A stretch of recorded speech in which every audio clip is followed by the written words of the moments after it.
বিয়ে করছি, আমি আমার হাজবেন্ডের সাথে থাকছি, আমার বাবা আমাকে বাবা বলে কি বিয়ে করছিস থাকছিস কি সমস্যা, আমিও 2টা বিয়ে করছি, তুইও 2টা বিয়ে করবি। নিজের বাবা মুখের উপরেই কথা বলে।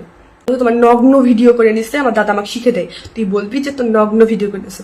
কিরকম তাহলে দাদা আর বাপ চাচা মুখের উপর বলে যে বলবি তোর নগ্ন ভিডিও করে দিছে, তাহলে কতটা জঘন্য মানুষ হলে এই কথা বলতে পারে আপনারাই বলেন। আর আমার বাবা একজন পুলিশ কনস্টেবলের বেতন কত, 50-60 হাজার টাকা। তো এই 50-60 হাজার টাকা দিয়ে আমার শ্বশুর বাড়ির লোকজনদের বাসায় র্যাব, গুন্ডা, মাস্তান এসব পাঠাতে পারে? এসব ওই 50, আমার চাচা টাকা দেয়, আমার চাচা আমার বাবাকে টাকা দেয়, দিয়ে বলে যে তুই কেস তুলিস না, আমি টাকা দিব। ফোনের পাশ থেকে বলে আমার সামনে যে আমি টাকা দিব, তুই কেস তুলিস না, যা হবার হবে, আমি লড়ে নিব, ওই ছেলে শেষ দেখে ছাড়বো। আমি আমার হাজবেন্ডকে বিয়ে করছি কেন, তাই ওটা রিলেশন করে বিয়ে মেনে নেবে না। আর ভিডিওতে আমার দাদা, নিজের ফ্যামিলির মানুষ, আমার দাদা আমাকে বলে যে বুবু তুমি বলো তো যে শাহিদ দুলা ভাই তোমাকে হচ্ছে কেন অমনিয়া করছে, ওর কমন করে বলছে, আগে কিন্তু আমাকে মারধর করছেন। আপনার ভিডিওটা দেখলেই বুঝতে পারবেন যে আমাকে আমার দাদা চাচা মেন কার্পেট, আসল কার্পেট। আমার চাচা একজন কবিরাজ, ভণ্ড কবিরাজ, রাসেল হুজুর। এলাকায় মাঝিনা এলাকায় যায়, ওই যে জেলা জয়পুরহাট থানা পাঁচবি মাঝিনা এলাকায় গিয়ে শুনবেন, উনি একজন ভণ্ড কবিরাজ। ওনার এই কবিরাজি করার জন্য ওনাকে পুলিশেও গ্রেফতার করে নিয়ে গেছিল, জেল খাটেও আসছে উনি, তাও এসব যায় না, ভণ্ডামি যায় না, জেল খাটেও আসছে উনি, এখনো বিয়ে পর্যন্ত করেনি। আর আমার বাবা এগুলো কিন্তু বড় বড় হয়ে আসছে, ভয়ে আমি কিভাবে বলতেছি, এখন বলতেছি এটা কিন্তু স্বাভাবিক। আমার দাদা বলতেছে যে বুবু তুমি বলো তো যে হলো তোমাকে এমন সোশ্যাল মিডিয়া এসে আমার বাবা যেরকম কান্নাকাটি করতেছে আমার ওই সৎ মায়ের সাথে, আমার দাদি বলছে ওটা আমার সৎ মা, আমার নিজের দাদি বলছে যে ওইটা আমার সৎ মা। আমার বাপ যে বলতেছে যে এলাকায় গিয়ে শুনে আসতে, এলাকায় যাই শুনে আসু, আমার দাদি আমাকে বলছে যে ওইটা আমার সৎ মা। তাহলে এখানে না প্রমাণ হওয়ার কি আছে? আমার দাদি ওই মহিলার কাছে আমাকে যেতে দেয় না, রুমের মধ্যে থুয়ে দেয়, তাহলে কি? আমার দাদি আমাকে বলছে ওই মহিলার সাথে আমার বাবার আগে থেকে এরকম সম্পর্ক, এই জন্য আমার মাকে তাড়াই দিছি। আমার যখন 4-5 মাস বয়স তখন আমার নিজের দাদি আমাকে এগুলা বলছে। আর আমার চাচা যে টাকা খিলে আমার বাবাকে এরকম ক্যামেরার সামনে আনতেছে, ওরা কোথায়? ওরাই তো আসল কাটবে, ওরা কিসের জন্য ক্যামেরার সামনে আসতেছে না? আমার দাদার চাচা আমার বাবার মাইক যে ওরকম সামনে আনতেছে, ক্যামেরার সামনে আনতেছে, টাকা খিলে ওরা কেন ঢুকে আছে?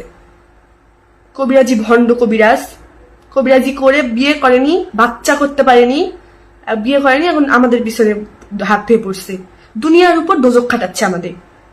আমি কি রিলেশন করে বিয়ে করছি তো ভুল? আমার বাবা, আমিও 2টা বিয়ে করছি, তুইও 2টাও বিয়ে করবি, কি সমস্যা? এগুলো কোনো বিষয় হলো? অপহরণ বলে চালে দিব। আমাকে যখন ফার্স্ট টাইম নিয়ে গেছিল তখন এগুলো আমার সামনে বসে থাকে বলে আমার বাবা। আর নিজের দাদা বলে যে নগ্ন ভিডিও এমন এমন কবি।